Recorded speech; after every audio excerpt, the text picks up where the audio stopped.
I'm Deslynn Jaquias. I am the host of Healing with Aloha Podcast, located on the island of Hawaii. We are very blessed to have our guest. Her name is Holly Bertone. Okay. Thank you. She is #1 Amazon.com bestselling author. Sold out after speaker and gratitude coach. As a result of breast cancer and autoimmune survivor, she helps women view their diagnosis as a gift so that they can unwrap the resilience to build fortitude with gratitude.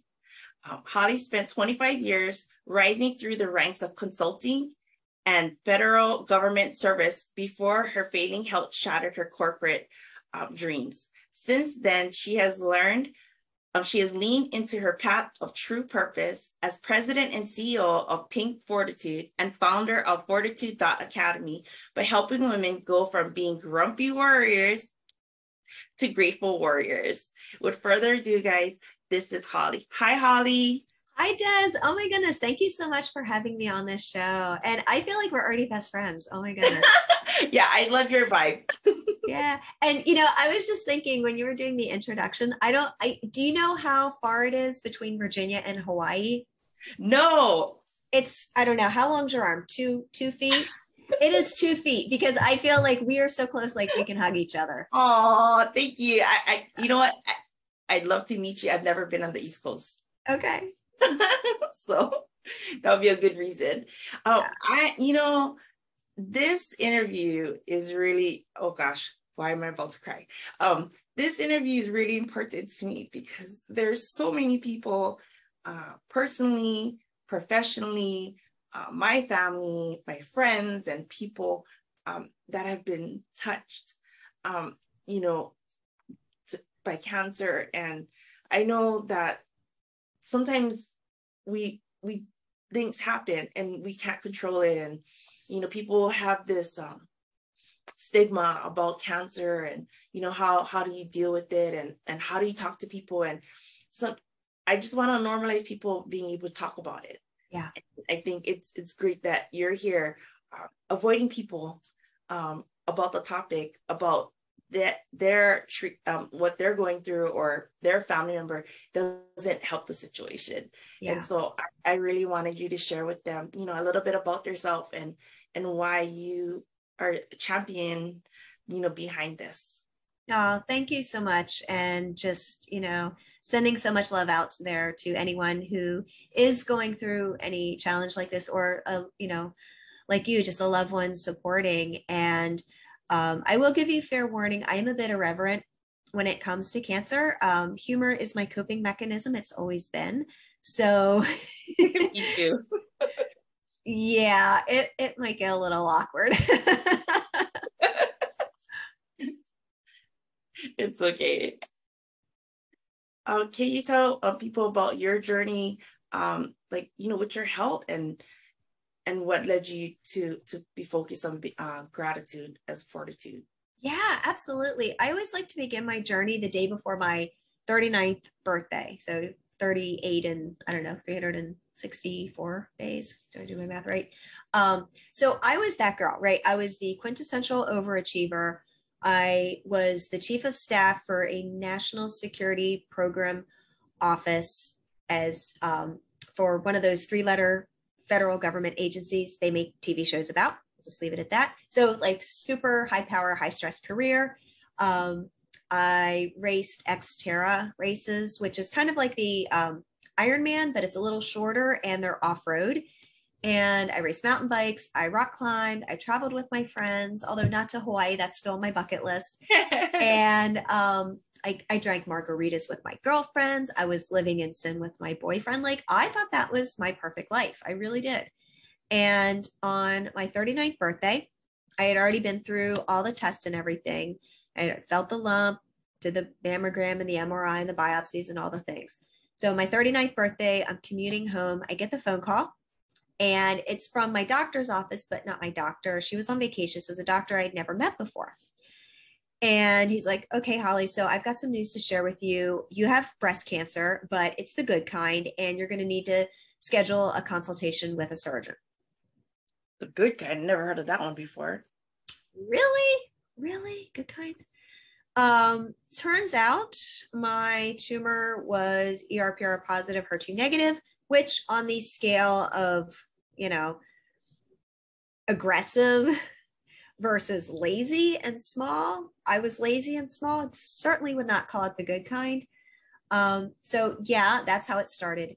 And then 2 days later, my boyfriend got down on one knee and proposed. So it was, yeah, you have breast cancer and will you marry me? And that life that I thought was perfect, over the course of the next few years got completely turned upside down. And I really, through those years and through the trials and through the challenges and through some really, really like big, ugly crocodile tears, learned that, kind of true happiness and really my true purpose and calling. So, but I went through surgery and then chemo and then radiation. So we got married 10 days after treatment ended, and I was still sick and bald on our wedding day. And yeah, trying to be a sexy fiance and like, I was bald from chemo. And it wasn't like looking around at the girls, in chemo and support group and, the waiting room, like there's like really pretty bald. I was like dog with mange bald. Yeah, it was a really ugly bald. And I was I'm not trying to bring sexy back, okay, guys? Yeah, really. I was thrown into chemical menopause. So, and I'm lopsided, but when they did a lumpectomy and you kind of think, okay, they're going to take a big chunk out, like your breast is going to be kind of something like, I don't know, in my head, it just had a big dent in it. But in reality, it was actually really swollen. So nothing fit right. Nothing felt good. Let's see what else. Oh, walking farts. Like my great Aunt Myrtle would have been so proud of me. God rest her soul. She would have been so proud of me, man. Those walking farts were like rat-a-tat-a-tat the whole way, from one end of the house to the other. Walking farts? Walking farts. Yeah. Tell everybody what that is, because I was like, I heard it. I was like, you're the first guest who said that. I think I know what it is, but tell everybody. So, like old people, when they just don't really have control, they just kind of like fart and then like they walk and it just, the more they walk, the more they fart. And it's like this rat-a-tat-a-tat. Yeah. And then I smelled like chemo funk because it just like comes out of your pores. And my fingernails were dead. My toenails were dead. Like I was just one big epic hot mess. Right. And again, trying to be a sexy fiance. And yeah, it was an adventure. It really was. I have a question.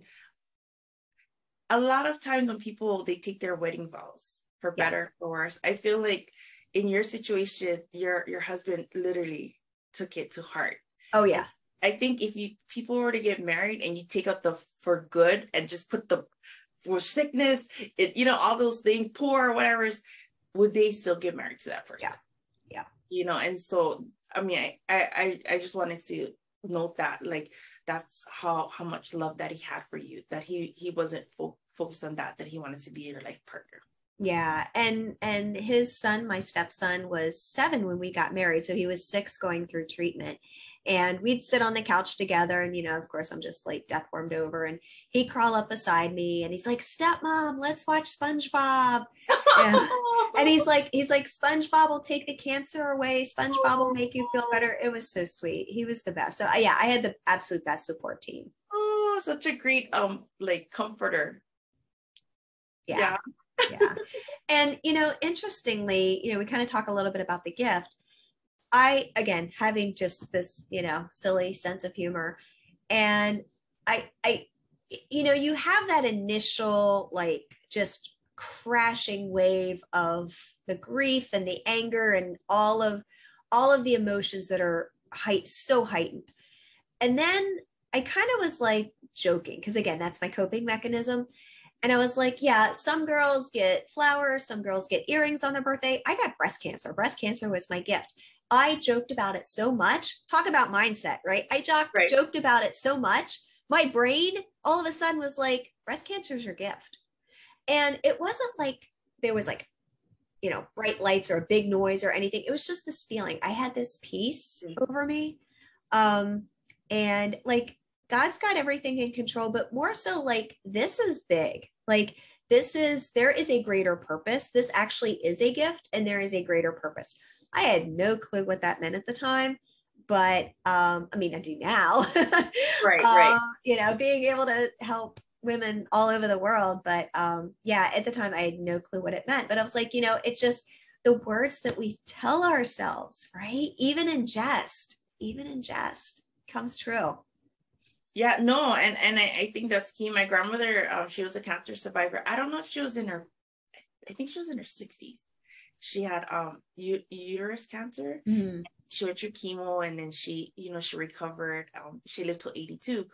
Wow. But one of the things she did was she when she turned 81, 82, so she almost died because her oxygen, she had to put in a heart, you know, what do you call that? Pacemaker. Yeah. Mm-hmm. And so she lived another year and a half. But she was like, when it was her birthday, she's like, I'm a young 81. Then when she turned 82, I'm a young 82. And I was like, man, this woman is like amazing. And her advice to me the last year, because I struggle with people pleasing, she's like, you have to do what makes you happy.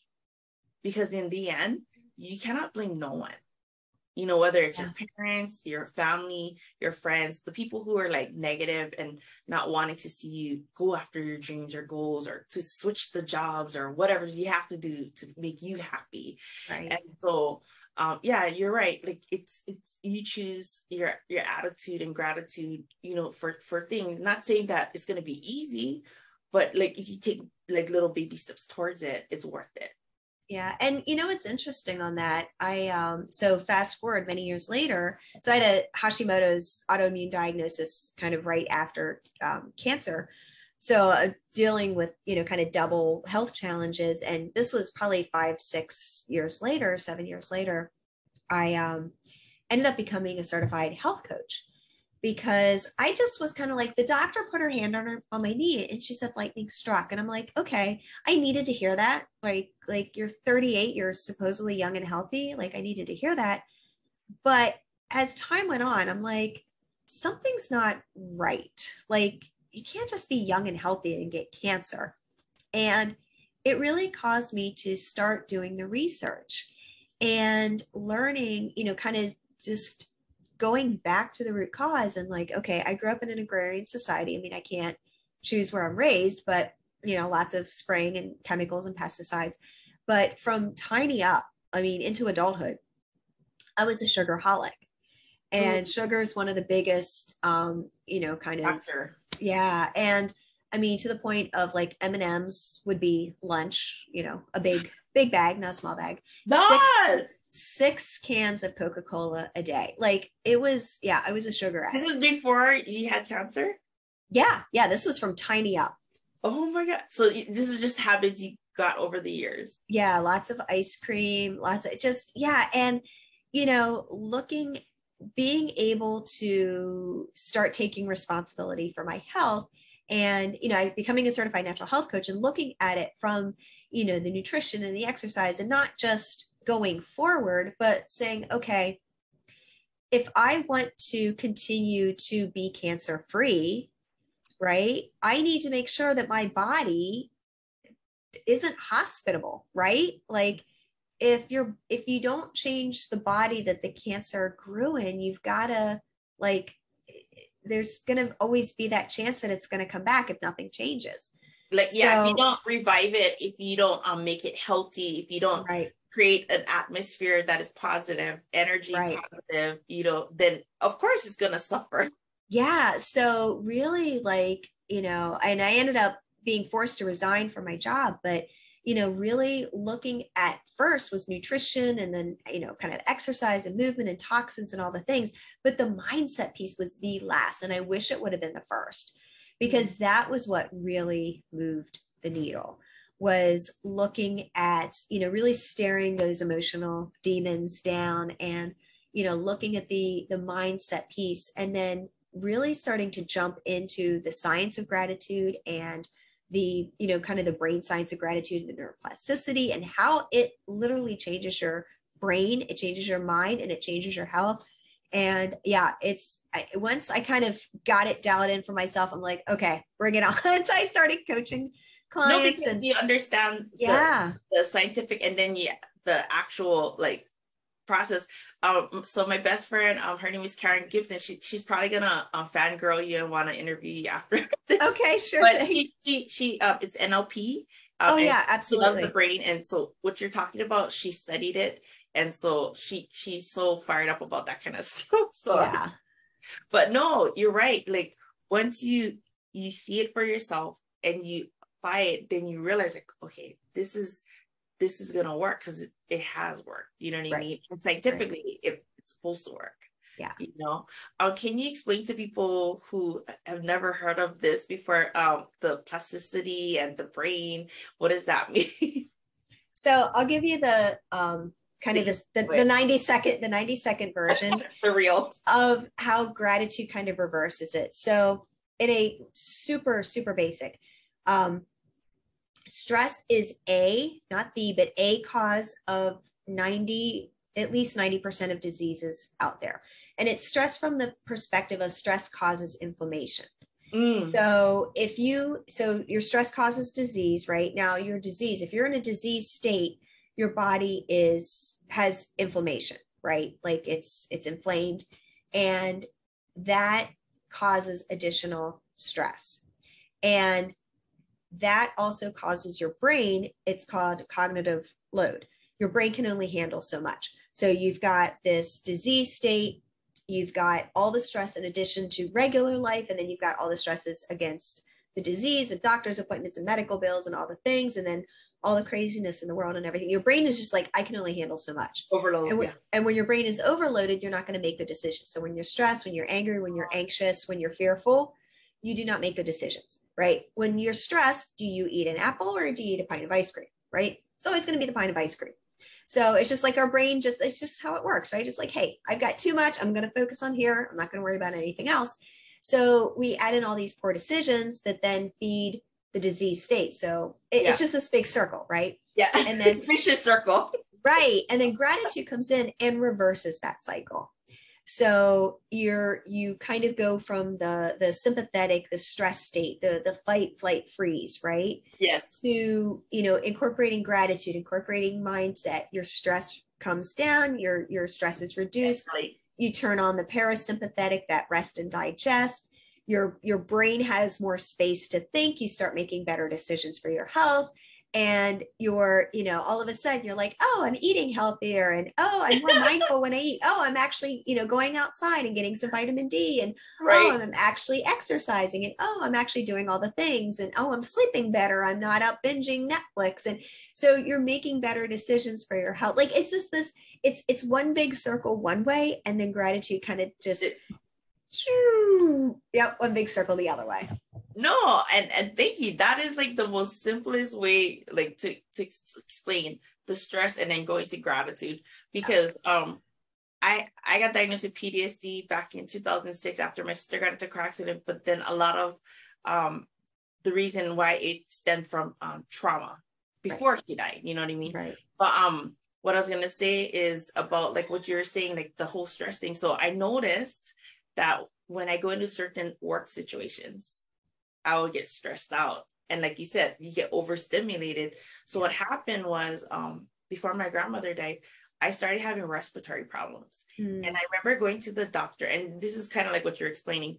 I remember going to the urgent care. It wasn't even my doctor.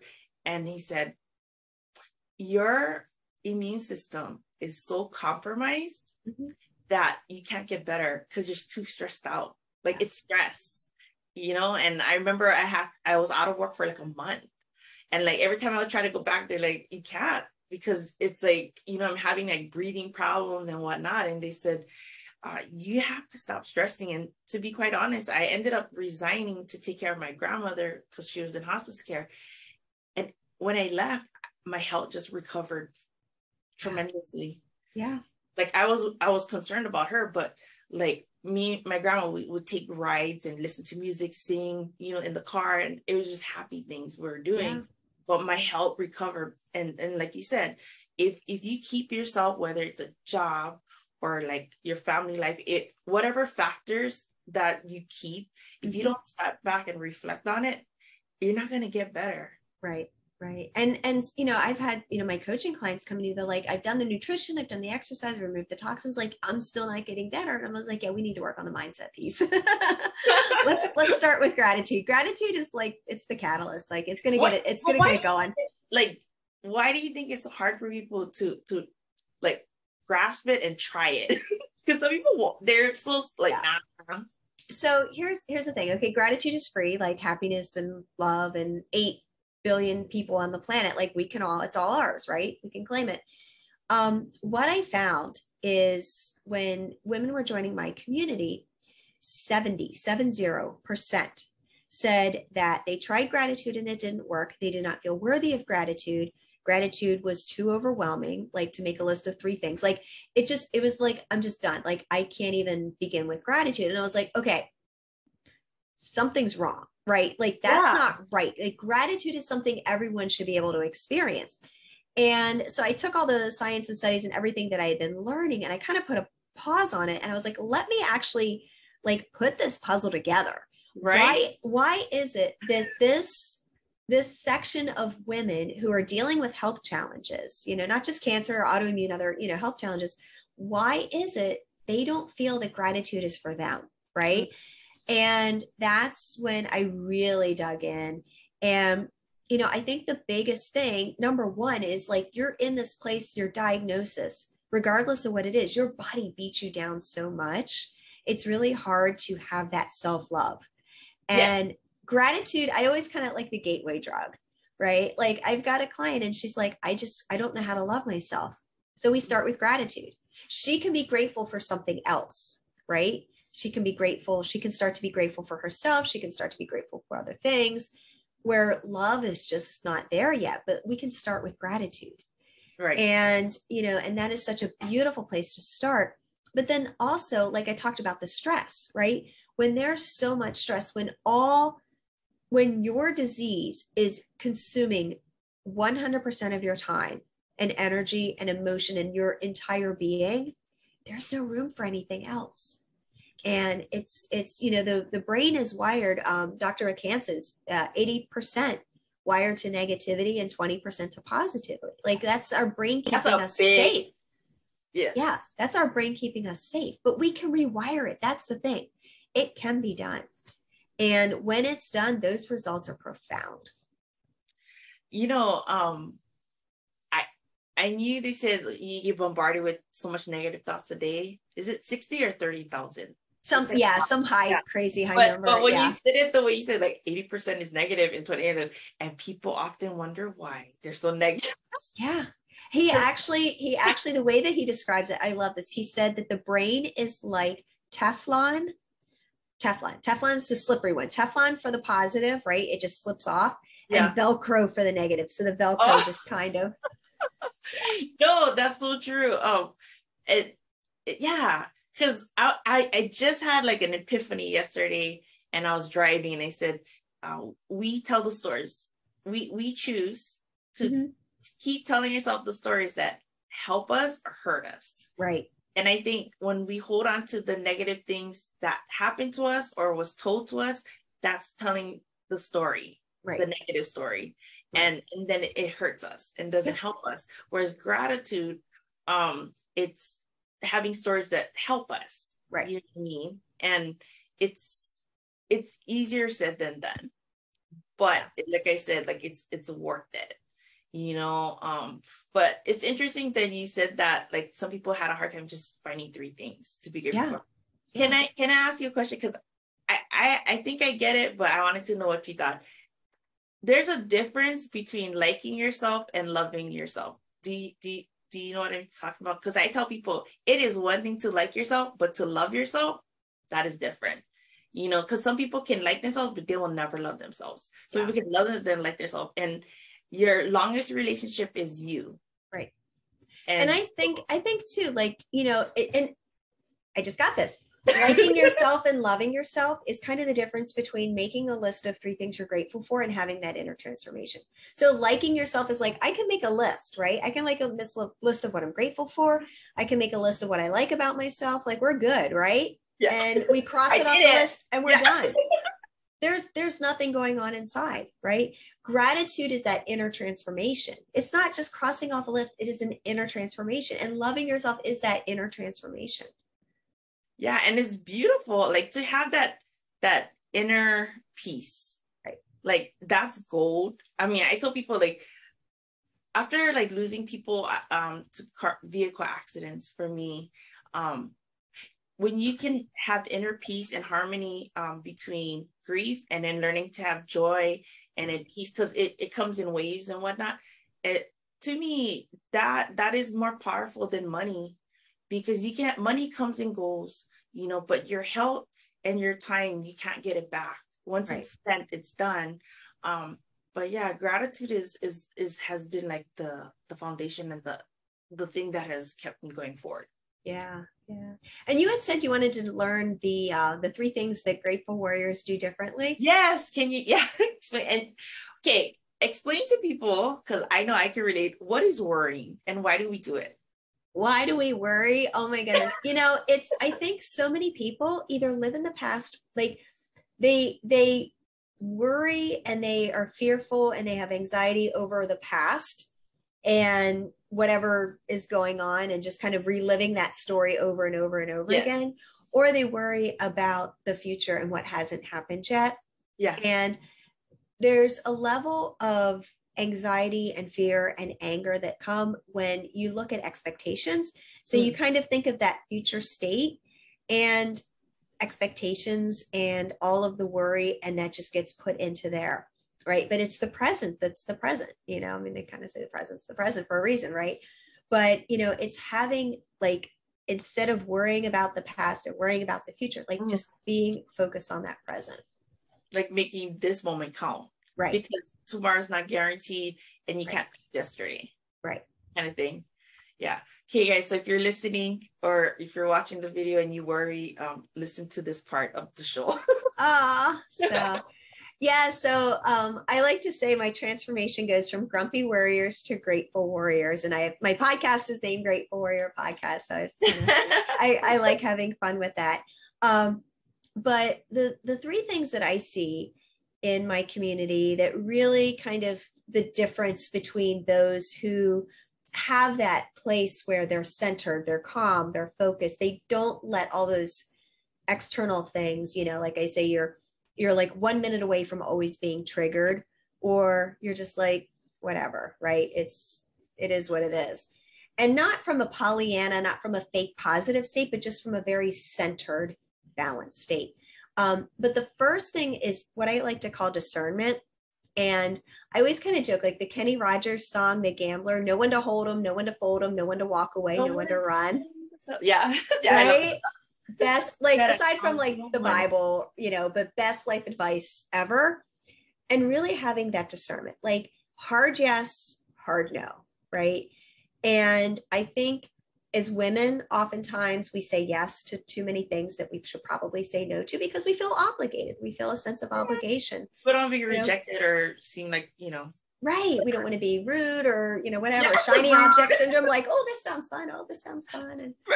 And, next thing you know, we're committed to 10 things. You're like, yeah. So we're mad.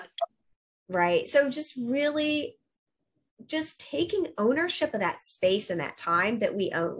We all have 24 hours in a day, right?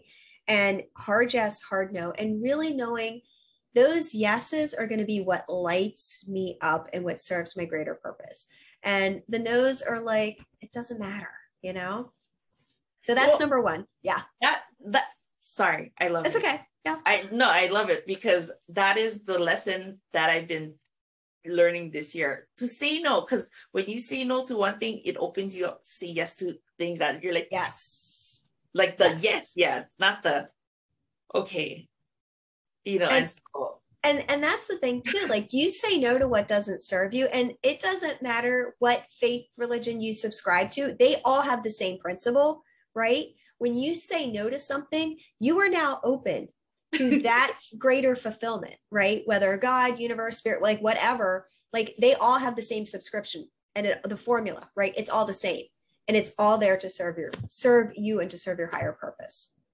Don't you think though, when like, you know, if you say no to people, right? The people who get upset and who's not understanding whether it's your health or your time or your family or whatnot, they weren't even worth you trying to please, right? Because even if you did do what they wanted, there was always going to be the next thing that they would want from you. And that's why it's important to know what in your core, like, do you really want to do this? Right. Regardless if other people want, people are going to always have an agenda for you, you know, but for you to take care of your health and take care of yourself. Yeah. Yeah. So, and that leads to number 2, which is just being a leader in your own life, you know, having that control. That is I think one of the biggest kind of key topics that I get so much of my Pink Fortitude community is control. Right? They just feel like they don't have control over anything. Like doctors are telling them what to do and changing meds and doing things. And, you know, how do you get control back? And, you know, kind of going back to saying yes, saying no, but how can I be a leader in my own life? Like, how can I show up even to my doctor's appointments, right? We show up, we go to the doctor's appointments. We just kind of sit there and say, okay, whatever I'm supposed to do. Okay. You know, and we walk out like, no, this is your body, right? Like your doctor, you got to advocate for yourself. Right. You're going to see your doctor for like 7 minutes and then that's it. Like, this is your body. You're going to be the one living with yourself for the rest of your life. Like, you say what you want to do and what you don't want to do. And this is a partnership. So really being the leader and then taking responsibility, you know, kind of what I talked about before, like swimming upstream, saying, how did I get to this place? What's going on? You know, I mean, there's a million factors. There's not one thing that causes cancer. There's a million different factors, but it's somehow that disease state formed in your body, right? So how can we get rid of it? How can we make sure it doesn't come back? Right. So yes. Number 2 is being the leader of your own body. Love it. And then number 3 is, kind of what you talked about a couple minutes ago, is not letting the moods and the external influences influence you, right? So let's say you're having a great day, your spouse comes home, they're angry from something that happened at work, and then now all of a sudden you're in a bad mood. And now your mouth I'm single, but that was my life. And then your mouth is now saying things that you wish you could take back. Adding to the fire. Yeah. I was having a good day till you walked through that door. Yep. So, let's turn on the news. Let's turn on Facebook. Let's even go outside and have a conversation with a neighbor. Like, you can't go anywhere without like people just going at each other. Like, right. I mean, you could say puppies and butterfly kisses and people are going to be like, no, but this and no, but that. The puppy's going to eat the butterfly. Yeah. No, yeah. In anything and everything, there's always going to be someone who sees it negatively. Right. You know, the analogy about the cup is half full, the cup is half empty. Yeah. I'm that person who says, oh my gosh, look at the cup. It's so pretty. It's great when you have a cup, guys. You know, and then you pour into the cup what you want. Like, that's how I am. You know what? My joke on that whole thing is, if the cup is half full, meaning you're supposed to be the pessimist, I'm like, fill that baby up. And if the cup is full, I'm like, oh, bottoms up. Cheers. Put salt on the rim, you know, put a straw in it. No, but it's training your brain. Yeah. You can. The thing is to, though, give yourself permission, like show yourself grace, patience, mercy. Like if you feel sad, angry, there's like a gazillion emotions and feelings. Oh yeah. I'm not saying don't feel it, like process it. Let it, you know, I listen to music so that, like, if I'm sad, but I can feel like I want to cry, but it won't come out. I'll find songs and then I'll just listen to the song and then the lyrics will just pull it out of me and then I'm okay. Yeah. But when you try to fight off the thoughts and feelings you have and you try to act strong. Yeah. And that's, you know, and that's the thing too, you've got to feel the feelings, right? There's got to be a place and time to feel the feelings. And you're the only person that's going to know, okay, I'm in a place where I should probably start thinking about moving on. Like I should probably start taking some of those steps, you know? Yep. And the hard decisions, only you can make that for you. Yeah. Yep. Much as other people want to make those decisions, you have to feel solid, because you'll make the decision, but it'll be temporary. Yeah. Because if you're doing it, you know, like for example, if you're quitting smoking and you do it for your family, eventually you're not going to want to quit because it wasn't from within yourself. Right. And that kind of goes back to identity, right? If you see yourself as a smoker, you're going to smoke. If you see yourself as a runner, you're going to run. If you see yourself as a person that goes to church, you're going to go to church. If you see yourself with cancer as a person with cancer, you're a person with cancer. Like that, when those doctors say those 3 or 4 words, you have, and then they fill in the blank with that diagnosis, your identity instantly changes. And your brain is now like on just boom, boom, boom, like firing away, trying to do everything it can to back up that new identity and that new diagnosis and to put you into that new normal to keep you safe. And good, bad, or otherwise, that's how our brain works, right? And the more we understand that, the more we're aware of it, the more we can say, you know what? I may have a diagnosis, but it's not my prognosis, right? And there are things that I can do. Yeah. Sorry, can you say that for the people in the back? Yeah, your diagnosis doesn't have to be your prognosis. There is a better life. Even if you have a diagnosis, right? You can live your life in a different way. Yeah, and I like you said, the way the condition you were at when you had your cancer, like you said, like your nails were like all dead and your hair. Oh, they smelled too. They smelled really bad. Dead nails smell. And then, you know, like you said, like that doesn't have to be a prognosis. Right. You know what I mean? So you were going through chemo and you said you realized after, like, I should have done the mindset first.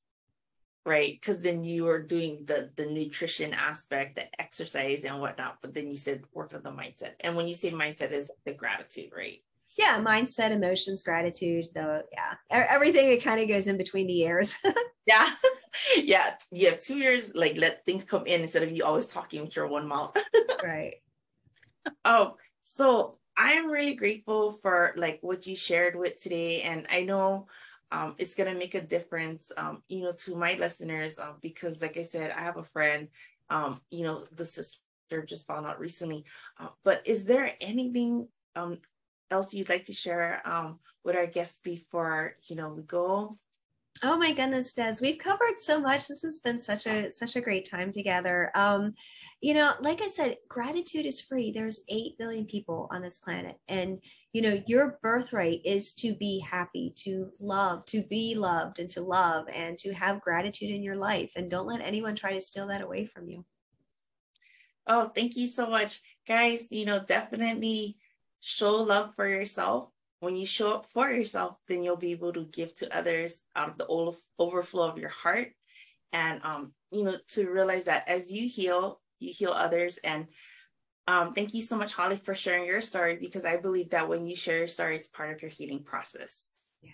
And so, guys, if you haven't already, you guys can subscribe to the Healing with Aloha podcast. I'm going to have the information for you to contact Holly. And she has a gift for you guys. And just, you know, like, follow her podcast and let people know about her podcast so that you can learn to have gratitude too. So guys, thank you so much for joining us today on this episode. Aloha.